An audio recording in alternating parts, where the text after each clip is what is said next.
Hi guys, ഇന്നത്തെ video Apple EarPod C type wired ഹെഡ്സെറ്റിനെ പറ്റിയിട്ടാണ്. ഈ വീഡിയോ മൊത്തമായിട്ട് കണ്ടു കഴിഞ്ഞ് കഴിഞ്ഞാൽ ഈ ഒരു സംഭവം നിങ്ങൾ വാങ്ങണോ വാങ്ങണ്ടേ എന്നുള്ളൊരു ഏകദേശം ഐഡിയ നിങ്ങൾക്ക് കിട്ടും. ഈ പറഞ്ഞ സാധനങ്ങളൊക്കെയാണ് ഈ പെട്ടിക്കകത്തുണ്ടായിരുന്നത്. ആവശ്യമില്ലാത്ത 3 ബുക്ക്, പിന്നെ എന്താ പറയുക, ഹെഡ്സെറ്റ് വന്നു കഴിഞ്ഞാൽ കവറ്, പിന്നെ അതിൻ്റെ കുഞ്ഞി ബോക്സ്.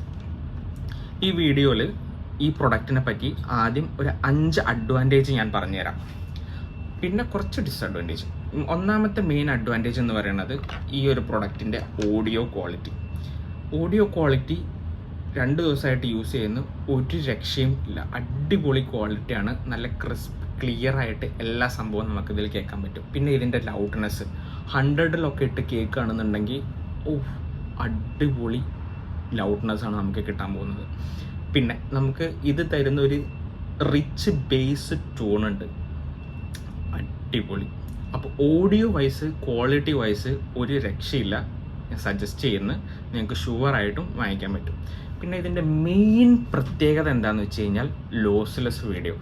പല 50,000-60,000 ഹെഡ്സെറ്റുകളിലും പോലും ഇല്ലാത്ത ഒരു ഫീച്ചറാണ് ലോസ്ലെസ് മ്യൂസിക് അല്ലെങ്കിൽ ലോസ്ലെസ് ഓഡിയോ എന്ന് പറയുന്നത്. നിങ്ങളൊരു ആപ്പിൾ മ്യൂസിക് സബ്സ്ക്രൈബ് ചെയ്തിട്ടുണ്ടെങ്കിൽ അല്ലെങ്കിൽ ഒരു ആമസോൺ മ്യൂസിക് സബ്സ്ക്രൈബ് ചെയ്തിട്ടുള്ള ആളാണെന്നുണ്ടെങ്കിൽ നിങ്ങൾക്ക് ഈ ലോസ്ലെസ് വീഡിയോ എക്സ്പീരിയൻസ് ചെയ്യാൻ പറ്റും. അതായത് ചെറിയ പോയിന്റ് വൈസ് നമുക്ക് ഈ ഹെഡ്സെറ്റിൽ കേൾക്കാൻ പറ്റും. പിന്നെ പറയാനുള്ള മൂന്നാമത്തെ പോയിന്റ് എന്ന് പറയുന്നത് ഇതിൻ്റെ ഡിസൈനാണ്. കഴിഞ്ഞ 10-12 വർഷമായിട്ട് ആപ്പിൾ യൂസ് ചെയ്യുന്നത് ഈ സെയിം ഡിസൈനാണ്. പക്ഷേ അവർ ഡിസൈൻ ചെയ്തത് നമ്മളെ എല്ലാവരുടെയും ചെവിക്ക് അനുസരിച്ചിട്ടാണ്. അപ്പോൾ നമ്മൾ എത്ര നേരം ഇത് യൂസ് ചെയ്യുകയാണെന്നുണ്ടെങ്കിൽ, ഒരു സിനിമയോ അല്ലെങ്കിൽ ഒരു കംപ്ലീറ്റ് സീരീസ് കാണുകയാണെന്നുണ്ടെങ്കിലും നമുക്ക് ചെവിക്ക് യാതൊരു തരം ബുദ്ധിമുട്ടും ഉണ്ടാക്കാത്ത രീതിയിലാണ് ഇത് ഡിസൈൻ ചെയ്തിട്ടുള്ളത്.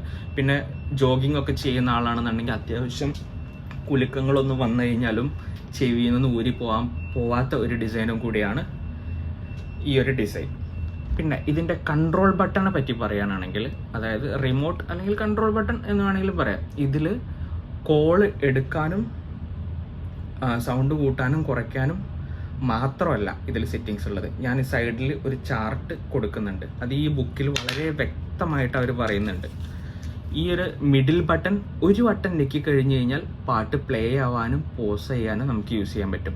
അതുപോലെ തന്നെ ഈ മിഡിൽ ബട്ടൺ 2 വട്ടം ക്ലിക്ക് ചെയ്യുകയാണെന്നുണ്ടെങ്കിൽ അടുത്ത പാട്ടിലേക്ക് പോകാൻ പറ്റും. പിന്നെ ഒരു വട്ടം ക്ലിക്ക് ചെയ്തിട്ട് ഞെക്കി പിടിക്കുകയാണെന്നുണ്ടെങ്കിൽ നമ്മളിപ്പോൾ കേട്ടുകൊണ്ടിരിക്കുന്ന പാട്ട് ഫാസ്റ്റ് ഫോർവേഡായിട്ട് പോയിക്കൊണ്ടിരിക്കും. അതുപോലെ തന്നെ 3 വട്ടം ഈ മിഡിൽ ബട്ടൺ ക്ലിക്ക് ചെയ്യുകയാണെന്നുണ്ടെങ്കിൽ ഇപ്പോൾ കേട്ടുകൊണ്ടിരിക്കുന്ന പാട്ടിൻ്റെ മുന്നത്തെ പാട്ടിലേക്ക് പോകും. പിന്നെ 2 വട്ടം ക്ലിക്ക് ചെയ്തിട്ട് ലോങ് പ്രസ് ചെയ്യുകയാണെന്നുണ്ടെങ്കിൽ ഇപ്പോൾ കേട്ടിരിക്കുന്ന പാട്ട് റിവൈൻഡ് ചെയ്യാനും ഇതിലുള്ള ഓപ്ഷൻ ഉണ്ട്. അത്രയും കൺട്രോൾസ് നമുക്ക് ചെറിയൊരു സാധനത്തിൽ നിന്ന് വരുന്നുണ്ട്. പിന്നെ ഈ ഒരു സംഭവത്തിലെ വേറൊരു പ്രത്യേകതയാണ് മൈക്രോഫോണ്.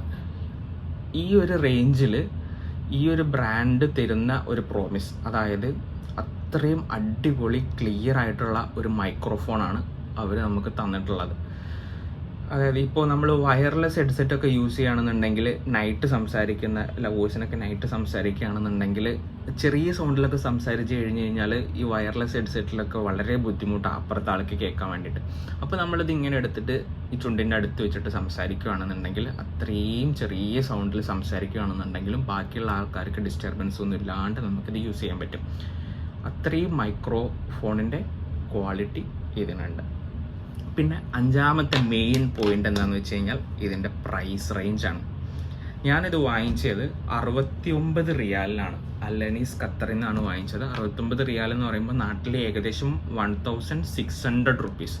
ഈ ഒരു റേഞ്ചിൽ കിട്ടാവുന്ന ഏറ്റവും ബെസ്റ്റ് ഹെഡ്സെറ്റ് എന്ന് വേണമെങ്കിൽ പറയാം ആപ്പിളിൻ്റെ എയർപോഡ് സി ടൈപ്പ് ഹെഡ്ഫോൺ. ഇത് എല്ലാ ഫോണിലും സി ടൈപ്പ് സപ്പോർട്ട് ചെയ്യുന്ന എല്ലാ ഫോണിലും കമ്പ്യൂട്ടേഴ്സിലും സപ്പോർട്ടാവും. എല്ലാത്തിലും ടെസ്റ്റ് ചെയ്ത് നോക്കി, ആൻഡ്രോയിഡിലും ടെസ്റ്റ് ചെയ്ത് നോക്കി, ഐഫോണിലും ടെസ്റ്റ് ചെയ്ത് നോക്കി അടിപൊളിയായിട്ട് ഒരു പ്രശ്നവും ഇല്ലാണ്ട് വർക്ക് ചെയ്യുന്നുണ്ട്. പിന്നെ ഇതിൻ്റെ കുറച്ച് ഡിസഡ്വാൻറ്റേജസ് എന്ന് പറയുന്നത്, നമ്മൾ അത്യാവശ്യം നല്ല 100-ലൊക്കെ സൗണ്ടിൽ ഇട്ട് കേൾക്കുകയാണെന്നുണ്ടെങ്കിൽ ചെറിയ സൗണ്ട് പുറത്തോട്ട് പോകുന്നുണ്ട്. അപ്പോൾ തൊട്ടടുത്തിരിക്കുന്ന ആൾക്ക് ചെറിയൊരു ശബ്ദം നമുക്കിതിൽ നിന്ന് കേൾക്കാൻ പറ്റും. പിന്നെ 2-ാമത്തെ ഡിസഡ്വാൻറ്റേജ് എന്ന് പറയുന്നത് ഇതിൻ്റെ ANC ആണ്. ഇതിനങ്ങനെ ANC എന്ന് പറഞ്ഞൊരു സംഭവം ഇല്ല, ആക്റ്റീവ് നോയിസ് ക്യാൻസലേഷൻ ഇല്ല. പക്ഷെ അതിൻ്റെ ആവശ്യമില്ല എന്നാണ് എനിക്ക് തോന്നുന്നത്. കാരണം ഇപ്പോൾ കുറേ സയൻറ്റിസ്റ്റുകൾ കണ്ടുപിടിച്ചിട്ടുണ്ട് ANC നമ്മളെ ബ്രെയിനിന് കുറേ ഡാമേജസ് ഉണ്ടാക്കുന്നുണ്ട്. അപ്പം ഏറ്റവും ബെറ്റർ ANC ഇല്ലാത്ത വയേർഡ് ഹെഡ്ഫോൺസ് യൂസ് ചെയ്യുന്നത് തന്നെയാണ്. ഓക്കെ, പിന്നെ ഇത് വാട്ടർ റെസിസ്റ്റൻ്റ് അല്ല, ഡസ്റ്റ് റെസിസ്റ്റൻ്റ് അല്ല. പിന്നെ ഇതിൽ യൂസ് ചെയ്തിരിക്കുന്ന മെറ്റീരിയൽ വളരെ സൂക്ഷിച്ച് ഉപയോഗിച്ചിട്ടില്ലെങ്കിൽ പെട്ടെന്ന് ടാങ്കിൾ ആവാനും പെട്ടെന്ന് പൊട്ടിപ്പോവാനുള്ള ചാൻസ് ഉണ്ട്. അങ്ങനെ പെട്ടെന്ന് പൊട്ടിപ്പോവില്ല, ചെറുതായിട്ടൊന്ന് ശ്രദ്ധിച്ച് യൂസ് ചെയ്താൽ മതി. അപ്പോൾ ഈ ഒരു 1600 രൂപയ്ക്ക് നിങ്ങൾക്ക് വാങ്ങിക്കാൻ പറ്റിയ ഒരു ബെസ്റ്റ് ഹെഡ്സെറ്റ് എന്ന് വേണമെങ്കിൽ പറയാവുന്ന ഒരു ഹെഡ്സെറ്റാണ് ആപ്പിളിൻ്റെ AirPod C type headset. Okay, thank you.